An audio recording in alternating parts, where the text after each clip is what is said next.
एक महिला समुद्री हादसे के कारण 3 दिन और 3 रातों तक समुद्र में फंसी रही। जब वह निराश हो चुकी थी तभी उसने एक द्वीप देखा। उसने अपनी आखिरी ताकत जुटाकर किनारे पर चढ़ाई की और अपनी जान बचा पाई, लेकिन ऐसा लग रहा था कि इस द्वीप पर कोई नहीं रहता था और मौसम भी गर्म था। मजबूरन वह द्वीप पर ताजे पानी की तलाश में भटकने लगी। आधा दिन चलने के बाद उसे एक पत्ते पर थोड़ी सी ओस मिली जो उसके होठों को तर करने के लिए काफी थी। इसके बाद उसने तेजी से कुछ पत्ते इकट्ठा कर छांव बनाई ताकि उसकी त्वचा को सूरज की अल्ट्रावायलेट किरणों से नुकसान न पहुंचे।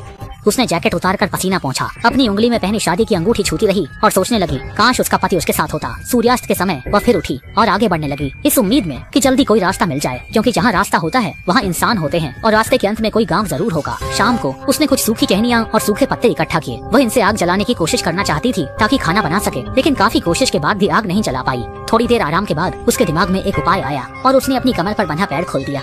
उसने अंदर से रुई निकाली और सूखे पत्तों पर रख दिया, फिर चकमक पत्थर से रगड़ कर आग जलाने की कोशिश की। आखिरकार वह आग जलाने में सफल हो गई। आग मिल जाने से उसे उम्मीद की एक किरण मिली, जिससे उसके मन को सुरक्षा का एहसास हुआ। अगले दिन वह तेज दर्द के कारण जाग गई। उसकी टांगों पर चींटियां रेंग रही थीं। वह उठी और चींटियों को हटाया, लेकिन उसकी टांगों पर घाव हो गए थे जहाँ चींटियों ने काट लिया था। मजबूरी में उसने अपने कपड़े फाड़े और पट्टियां बनाकर घावों को बांध दिया। घावों की देखभाल करने के बाद वह फिर से आगे बढ़ने लगी, लेकिन भूख और प्यास के कारण उसका शरीर अब जवाब दे रहा था। उसने जंगली फल ढूंढने की कोशिश की, लेकिन द्वीप पर उसे एक भी फल नहीं मिला। उसे एक नारियल का पेड़ दिखाई दिया।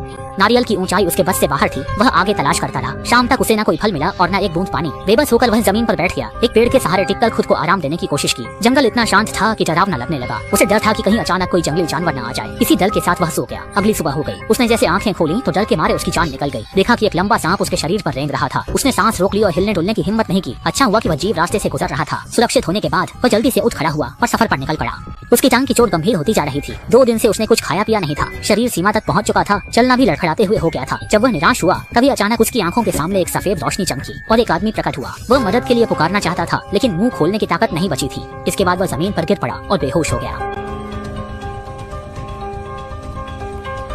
जब वह जागा तो उसने खुद को एक बिस्तर पर पाया। असल में उस दयालु आदमी ने उसकी जान बचाई थी और उसकी टांग पर जड़ी बूटी लगाई थी। आदमी ने कहा कि ठीक होने के बाद वह उसे घर छोड़ देगा। ये सुनकर महिला ने उस आदमी का धन्यवाद किया और खुद की दृढ़ इच्छा शक्ति से जिंदा बच जाने पर भी राहत महसूस